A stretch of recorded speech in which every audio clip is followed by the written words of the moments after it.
السلفية هم من كانوا على مذهب السلف الصالح من الصحابة والتابعين. بسم الله والحمد لله والصلاة والسلام على رسول الله وعلى آله وصحبه ومن والاه أما بعد. On commence donc les cours de ce séminaire à la mosquée Al-Athar. Donc on a choisi un sujet pour les frères et c'est un sujet qui sera Inch'Allah bénéfique pour les frères qui sont mariés et les sœurs aussi. Et bien entendu, ceux qui ne sont pas encore mariés, ça ne veut pas dire qu'ils ne vont pas pouvoir en profiter, puisque c'est quelque chose qui va les aider plus tard, lorsqu'ils vont être dans leur vie familiale. Et le titre du livre qu'on va lire ensemble, c'est « Hayatuna al-Usariya » « Bayn al-Waqi'i wal-Ma'moul » « Bayn al-Waqi'i wal-Ma'moul » Qu'est-ce que ça veut dire? Ça veut dire notre vie familiale entre la réalité et qu'est-ce qu'on espère, c'est-à-dire si on veut l'idéal. Hein? Et le cheikh qui a écrit ce livre, c'est le cheikh Mohammed ibn Ghalib al-Umari. Hafizahullah.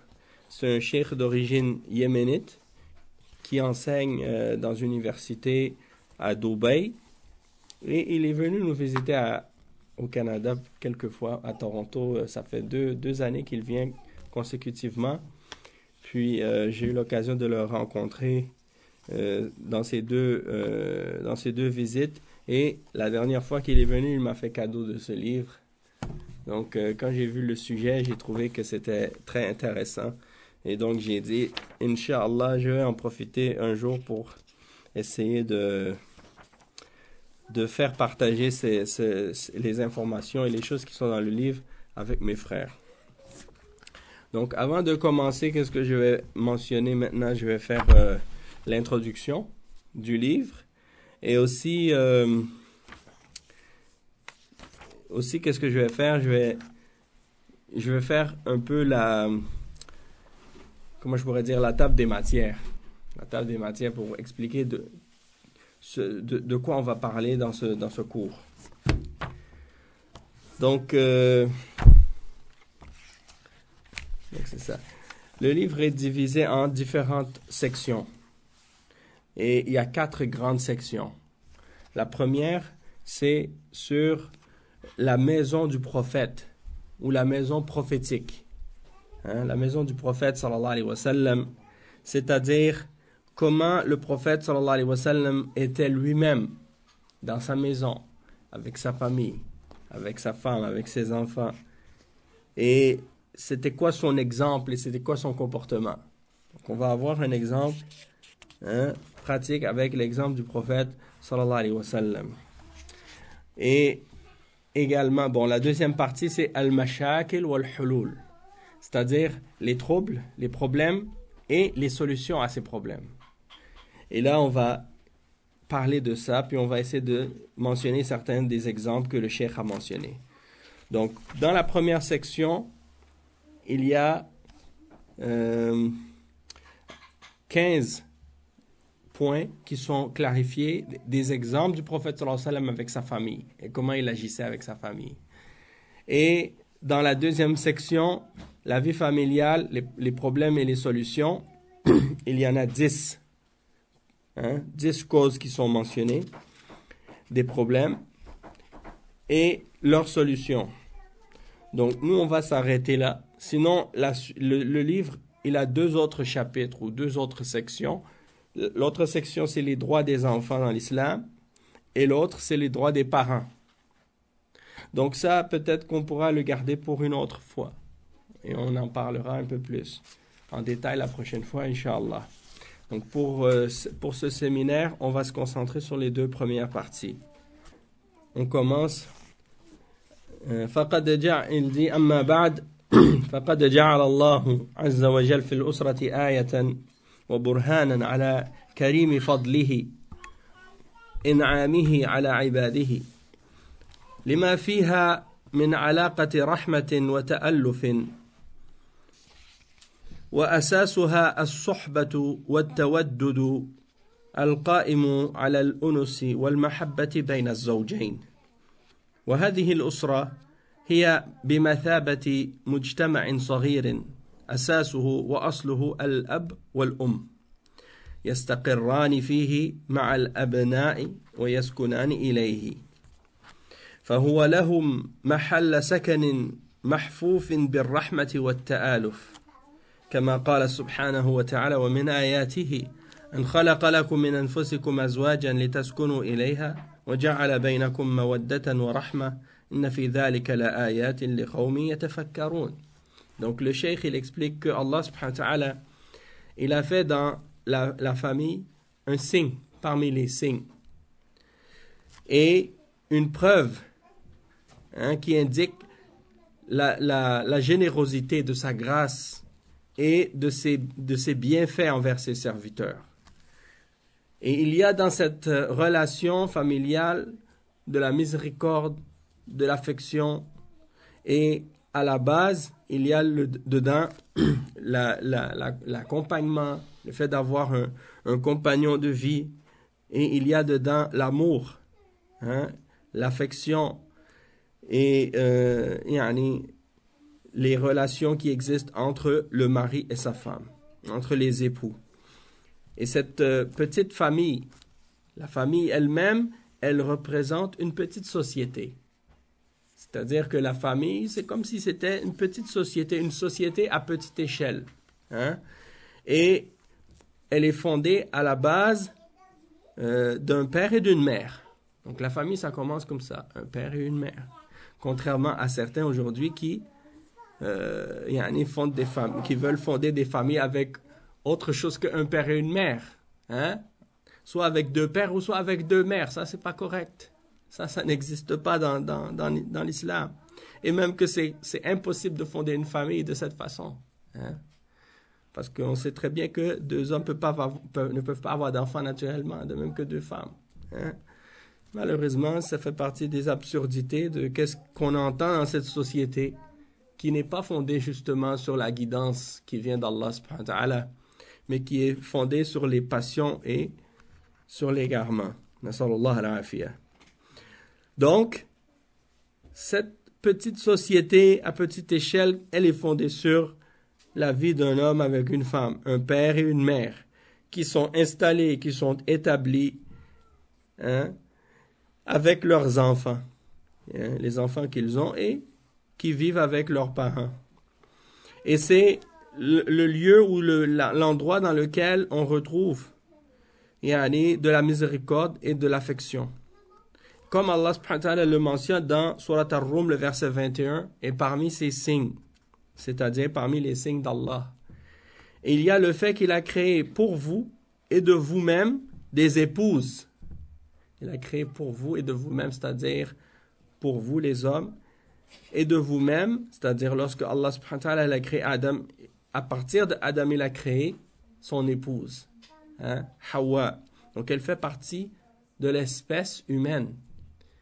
La femme, elle fait partie de l'espèce humaine. Et elle n'est pas d'une autre espèce, différente de l'espèce humaine. Il aurait pu, comme les mufassirin, les ulama de tafsir, ils ont mentionné par rapport à ce verset-là, que Allah subhanahu wa ta'ala aurait pu créer, ou bien aurait pu faire en sorte que les êtres humains, les hommes, se reproduisent par un autre moyen que par le fait d'avoir une épouse. Et par autre chose qu'un être qui est de la même espèce que lui. Ça aurait pu être une créature d'une autre espèce.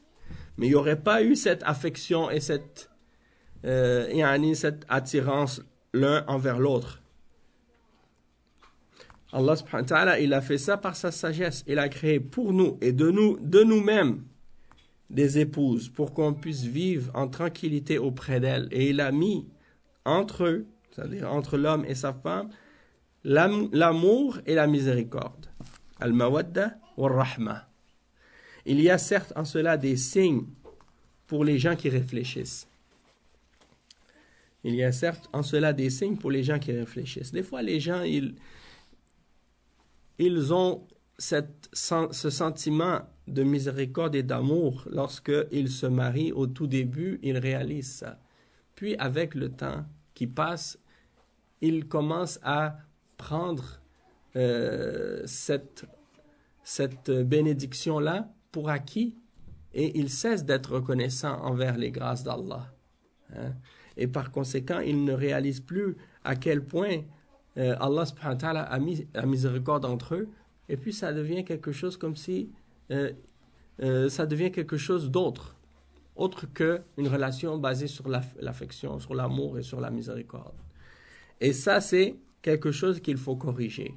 C'est quelque chose qu'il faut corriger. Et pour le corriger, il y a des moyens. Et ça, on va en parler, Inch'Allah. Hein? Comment on fait lorsqu'on s'écarte du droit chemin, comment on fait pour revenir dans ces relations familiales. Hein? Si on a des problèmes ou si on a des conflits, comment on fait pour les régler et pour revenir à la relation comme elle était à la base. Hein? Donc ça, il faut connaître les moyens et les méthodes que notre religion nous a enseignées pour y arriver. Mais c'est sûr que peu importe la solution, ça demandera de notre part des efforts, de la sincérité. Hein? Et ça demandera du sacrifice aussi. Parce qu'il n'y a rien qui vient sans effort et sans sacrifice. Après, le cheikh il dit وَمِمَّا لُوحِظَ فِي أَيَّامِنَا هَذِهِ نوع من التبديل والتغيير في سمات هذه الأسرة وفي استقرارها وأمانها وما يجب أن تكون عليه وصورتها المترابطة والمتماسكة التي تمكن أفراد هذه الأسرة القيام من خلالها بواجباتهم الشرعية والمجتمعية على أكمل وجه. وهذه التغيرات جعلت هذه الأسرة المسلمة تعيش في نوع من التفكك والتشتت والضياع، مما جعل كل فرد في الأسرة أن يحيد عن واجباته ويتخلى عن مسؤوليته، والذي أدى إلى شيوع هذه التغيرات واختلال هذه الصورة الكثير من العوامل والمسببات التي هي دخيلة على المجتمع الإسلامي بسبب الانفتاح الخاطئ وما تبثه بعض وسائل الإعلام مما يخالف ديننا وعاداتنا، مما أدى إلى تضييع مسؤوليات وتغير واقع الأسرة عما كان مأمولا منها. Donc ici, le cheikh, il mentionne justement ce que j'étais en train d'expliquer, du fait qu'il y a eu parfois, il y a des changements qui se produisent dans la famille, et dans la façon dont la famille doit être selon les règles de l'islam. Donc, on vit des vies familiales, mais une vie familiale qui ne respecte pas ou qui n'est pas une représentation correcte ou fidèle de ce que l'islam nous enseigne. Hein? Et donc, ça, c'est quelque chose qui vient affecter sa stabilité et son calme et sa tranquillité ou bien sa sécurité. Parce qu'elle est affectée par toutes sortes d'influences extérieures ou étrangères qui viennent la déranger dans sa stabilité. Et on sait que dans la famille musulmane, elle doit rester soudée, elle doit rester attachée. Hein? Chaque individu et chaque élément de la famille doit sentir qu'il est attaché à l'autre, hein? Et qu'il est relié à l'autre. Hein? Et c'est ce qui permet à la famille d'être capable de mettre en pratique et d'établir ses obligations et de rester réunis sur la façon de remplir ses obligations et ses responsabilités de la façon la plus complète. Donc, ces changements qui se produisent dans la famille, on constate que aujourd'hui, parfois, les familles musulmanes, elles vivent une sorte de déchirement, hein? Une sorte de division. Chaque individu devient séparé de l'autre ou indépendant de l'autre ou éloigné de l'autre. C'est ce qui fait que, à cause de ça, chaque individu de la famille s'éloigne de son devoir et de sa responsabilité par rapport à l'autre. et se détache de ses responsabilités à cause de ça. Et c'est ce qui amène donc à voir apparaître les changements qu'on constate à notre époque. Hein? Et il y a à ça beaucoup de causes différentes, hein? Beaucoup d'éléments qui entrent en jeu dans ces changements-là dans la société musulmane. Et là, le cheikh, en général, il parle de la réalité de ce qui se passe dans les pays musulmans. D'après moi, Allahu A'lam, quand il a écrit ce livre, il a bien entendu écrit dans le but de clarifier les règles et les principes de la famille musulmane pour tous les musulmans, en général, peu importe où ils sont, mais je pense qu'il l'a écrit en particulier et en premier pour les musulmans qui vivent dans des pays musulmans. Sauf que, disons-nous que si ces choses-là arrivent dans des pays musulmans et ces problèmes se produisent dans des pays musulmans, alors c'est encore plus évident que nous qui vivons dans des sociétés qui ne sont pas musulmanes, eh bien, on va être encore plus affectés par ces problèmes que les musulmans qui vivent dans des sociétés musulmanes, surtout si ces sociétés musulmanes-là sont moins conservatrices, hein, par rapport à leur religion. Et ici, bien, on est encore plus loin de la société musulmane conservatrice qu'est-ce qu'on voit dans les pays musulmans.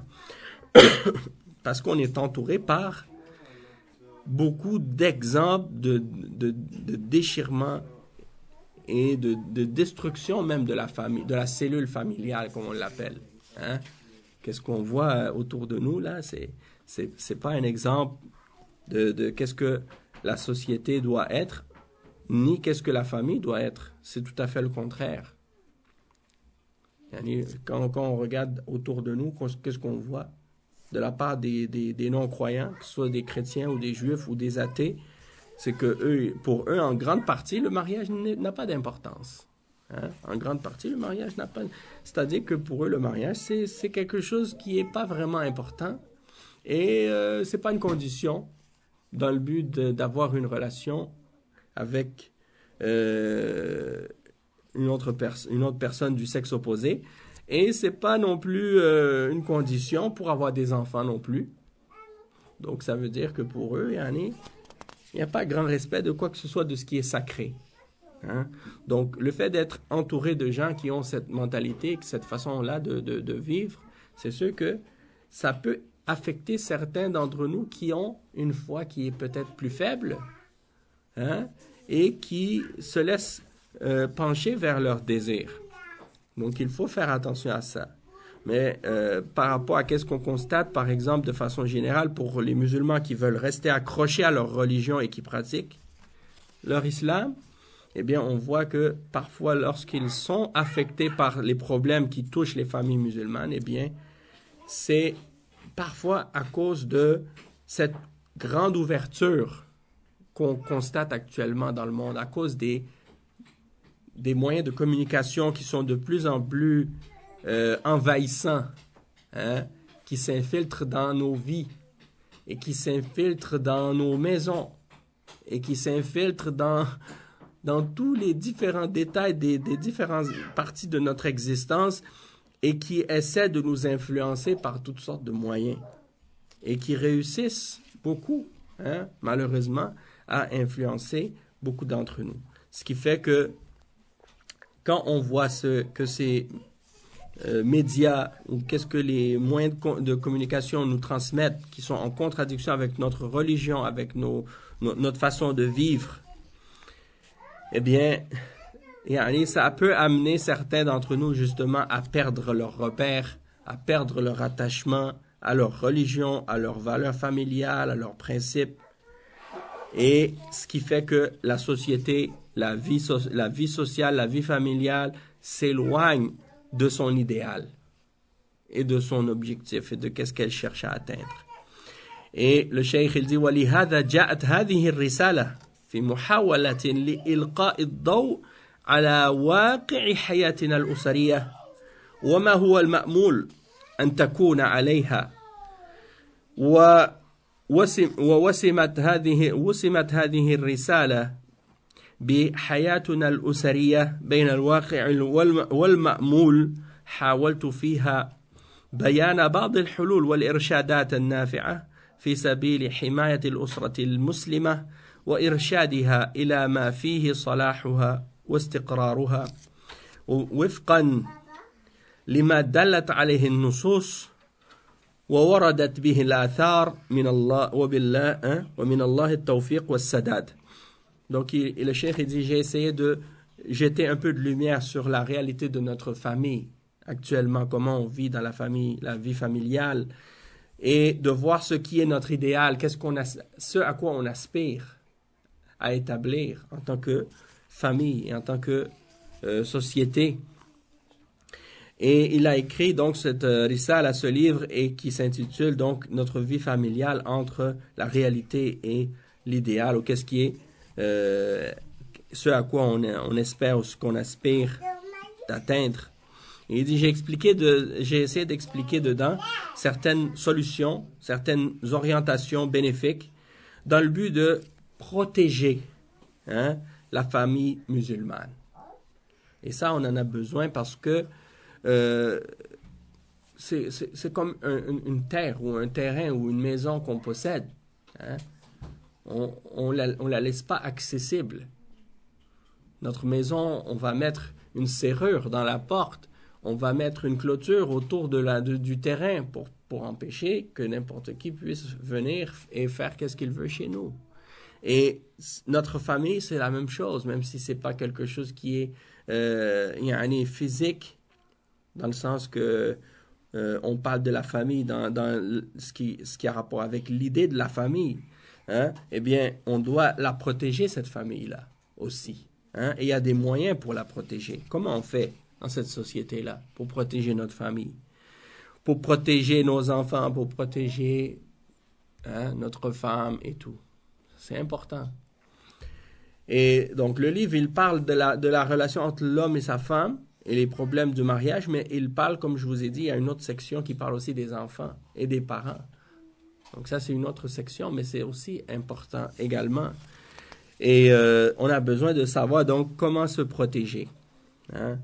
Comment se protéger, et surtout dans une société qui n'est pas musulmane.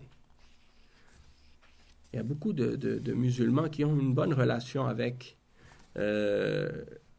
leurs enfants et leurs femmes, et ils arrivent à rester soudés, mais il y en a d'autres, et malheureusement, c'est pas toujours le cas. Et surtout, des fois, il y a certains âges des enfants qui sont à certains âges, comme on dit, où ils sont plus proches de leurs parents, mais quand ils arrivent à un certain âge par la suite, ils deviennent un peu plus vieux, et puis ils s'écartent, ou ils s'éloignent, ou ils commencent à changer. Et c'est là que ça devient un peu plus compliqué.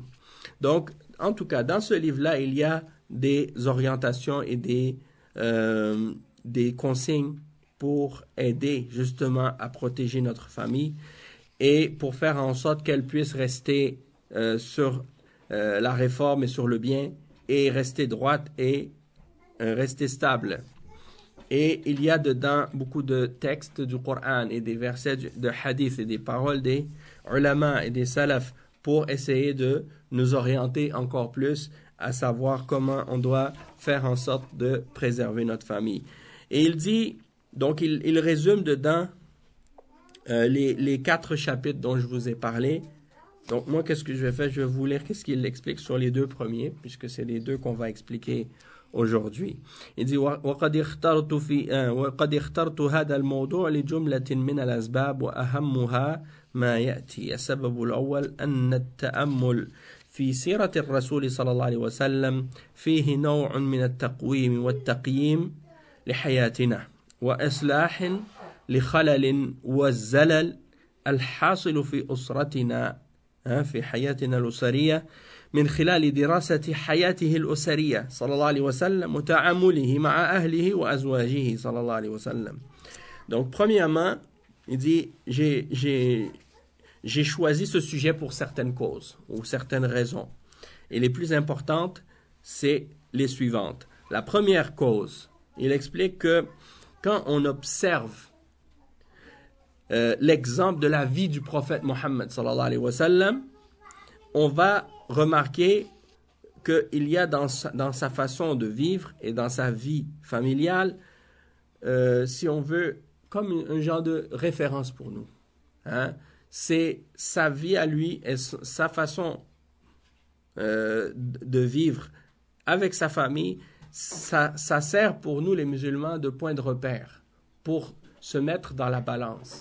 Et c'est en se basant sur son exemple qu'on est capable par la suite de déterminer où est-ce qu'on se tient par rapport à l'exemple qu'on doit prendre et l'exemple qu'on doit suivre.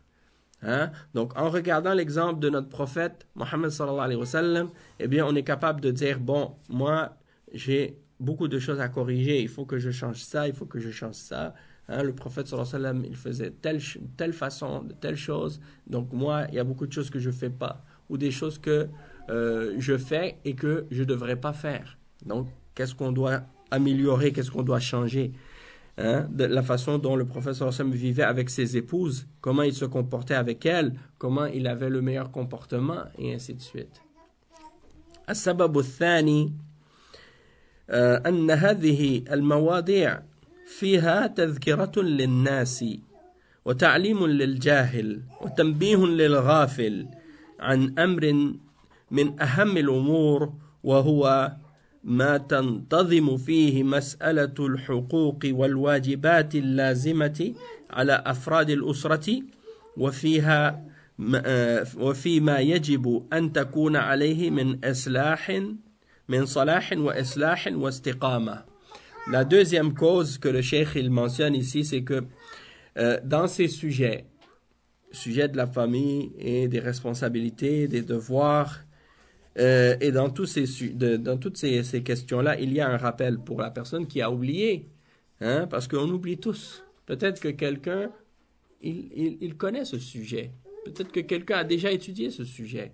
Sauf que on est tous susceptibles à l'oubli. Hein, on peut tous oublier. Donc, ça nous fait un rappel. Et également, il y a des choses qu'on va lire dans ce livre qu'on ne connaissait pas avant.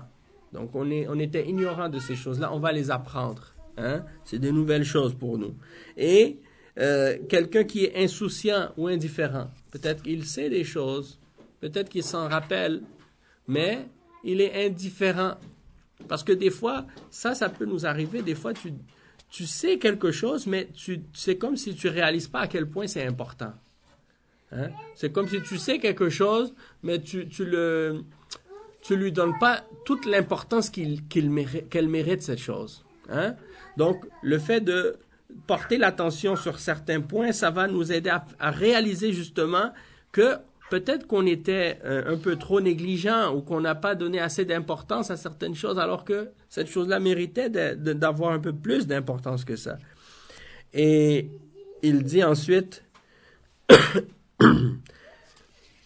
il dit وَتَنْبِيهٌ لِلْغَافِلِ عَنْ أَمْرٍ مِنْ أَهَمِّ الْأُمُورِ وهو ما تنتظم فيه مسألة الحقوق والواجبات اللازمة على أفراد الأسرة. Donc une chose qui est très importante, c'est comment doit s'organiser la question des droits et des obligations qui sont imposés à chaque individu de la famille dans l'islam. Et ça, c'est quelque chose qui est extrêmement important parce que la religion, elle a été établie dans le but de faire en sorte que chaque personne a des droits et a des responsabilités, a des droits et a des devoirs. Et chaque musulman, il va être questionné au jour de la résurrection par rapport à ses droits et par rapport à ses devoirs. Est-ce qu'il a rempli ses devoirs? Est-ce qu'il a respecté ses devoirs? Et si chacun d'entre nous, on regarde les devoirs qu'on a à faire envers les autres et qu'on les respecte, eh bien, dans ce cas-là, il n'y aura pas d'injustice. Et si chacun respecte ses obligations envers les autres, il n'y aura pas d'injustice, Inch'Allah. Mais le problème, souvent, c'est qu'on a des manques. On a des manquements, on a des oublis, on a des faiblesses. Personne n'est complet, personne n'est parfait. Ça, c'est normal. Donc, il faut comprendre qu'on n'est pas parfait nous-mêmes, les autres non plus ne vont pas être parfaits envers nous. Donc, il faut qu'il y ait aussi une certaine compréhension et une certaine indulgence envers les autres, de la même manière qu'on souhaiterait qu'ils soient indulgents envers nous, des fois quand on n'a pas respecté ou quand on n'a pas fait les choses comme on aurait dû le faire. Hein? Ça, c'est important aussi. Et donc, de s'entraider et d'essayer de s'encourager dans le but d'établir nos obligations pour se réformer, et pour rester sur la droiture. السبب الثالث ما أقف عليه ويقف عليه غيري من المشاكل الأسرية والإشكالات التي كثيرا ما تؤذن بانهيار الأسر وتفككها بضعف الروابط الأسرية والتمزق الحاصل في أفراد الأسرة الواحدة. Donc il parle également, une des raisons pourquoi il a écrit le livre, c'est parce que il a été touché par beaucoup de ce qui arrive actuellement, des problèmes familiaux qui existent dans les familles maintenant, qui causent des divisions et des déchirements. Beaucoup de divorces dans les communautés musulmanes.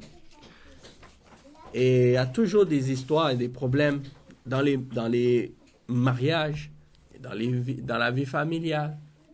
Et il y a différentes causes à ça. Et on va en parler de ces causes-là dans les cours qui vont suivre, Inch'Allah. Mais c'est extrêmement important parce que, de toute façon, c'est certain que on a des conflits, on a des problèmes, on a des ennuis. Hein? C'est normal. Mais il y a des solutions.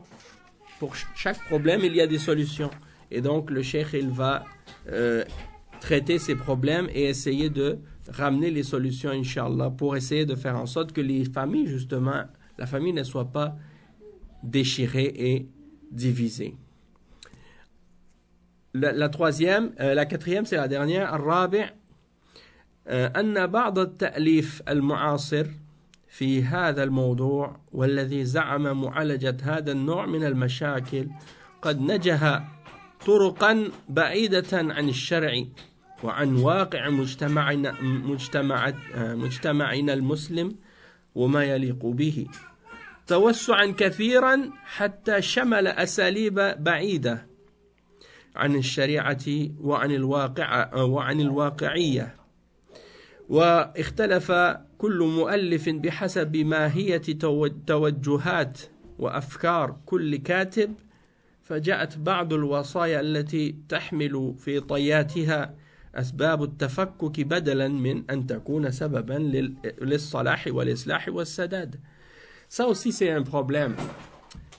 Qu'est-ce que le cheikh il mentionne? Il dit c'est qu'à notre époque il y a beaucoup de gens qui se permettent d'écrire sur ce sujet-là ou de parler sur ce sujet-là. Sauf que ils utilisent des techniques ou des méthodes ou des façons qui ne sont pas tirées du Coran ou de la Sunna ou inspirées de la religion de l'islam. Et donc, par conséquent, ils vont parfois ramener des suggestions ou des solutions qui sont en réalité à la source du problème. Hein? Et c'est comme par exemple des fois des gens qui ont été inspirés pour écrire certains livres ou parler de certains problèmes qui se basent sur qu'est-ce qu'ils ont étudié à l'université en psychologie par exemple. Alors qu'on sait que qu'est-ce qu'ils ont étudié dans ces universités-là sont en grande partie écrits par des kuffars qui ne croient pas en Allah, qui ne croient pas en Al-Akhirah. Hein? Et donc, ils vont suggérer à des musulmans des solutions qui sont totalement contraires à l'islam. Et donc, qui va créer peut-être plus de conflits encore qu'au lieu de les résoudre. Donc, c'est une des raisons pour laquelle le cheikh il a écrit ce livre-là, pour qu'il y ait justement un livre comme ça qui traite de ce sujet-là et qui en parle en se basant sur les références islamiques et sur les principes de la religion. Donc, ceci dit maintenant, le cheikh il parle, par la suite, il va commencer à rentrer dans le sujet. Et là, il explique qu'il a divisé le livre en différentes sections dont on a parlé. المبحث الأول al-Bayt al-Nabawi, la maison du prophète sallallahu alayhi wa sallam. Waqafat wa ta'ammulat. Donc on va faire certains arrêts sur l'exemple de la vie du prophète sallallahu alayhi wa sallam avec sa famille et méditer sur certains de ces exemples-là, hein, pour en tirer des leçons et pour essayer de voir où est-ce qu'on est par rapport à ces exemples-là et à ce comportement. La deuxième partie, c'est notre vie familiale, les problèmes et les solutions. Ça, hein, on va en parler aussi et on va essayer de profiter de ces exemples que le cheikh a mentionnés pour voir si ça peut nous aider dans notre vie familiale, personnelle et individuelle. Et donc, ceci dit, pour aujourd'hui, je pense pour ce soir, on peut s'arrêter là. Ça, c'est juste une courte introduction, Inch'Allah. Demain, on va rentrer vraiment dans le cœur du sujet et on va vraiment commencer à analyser et entrer dans le fond des questions, Inch'Allah. Donc, le programme pour demain, ok. Donc, samedi, le premier cours, ou bien sinon le cours 2, parce que maintenant c'est le cours 1. Donc, le cours 2, ça va être à 11h30. Le cours 3, ça va être après l'Asr. Le cours 4, ça va être à 18h. Et le cours 5 à 20h. Ça, c'est pour demain. Le cours 6, ça va être dimanche, à 11h30 encore. Le cours 7 après Asr. Et le cours 8 à 18h. D'accord? Donc, c'est intensif, mais c'est juste pour le week-end, donc pour le séminaire, pour qu'on puisse en profiter le plus possible. Et puis, on demande à Allah subhanahu wa ta'ala de nous donner le tawfiq et on lui demande de nous faciliter justement, de faire en sorte que ce soit le plus intéressant et le plus bénéfique possible pendant ce court séjour et de faire en sorte que tout ce qu'on apprend soit bénéfique pour nous dans notre vie pour qu'on puisse le mettre en pratique, Inch'Allah. Hein? سبحانك اللهم وبحمدك أشهد أن لا إله إلا أنت أستغفرك وأتوب إليك وصلى الله وسلم على نبينا محمد وعلى آله وصحبه أجمعين والسلام عليكم ورحمة الله وبركاته.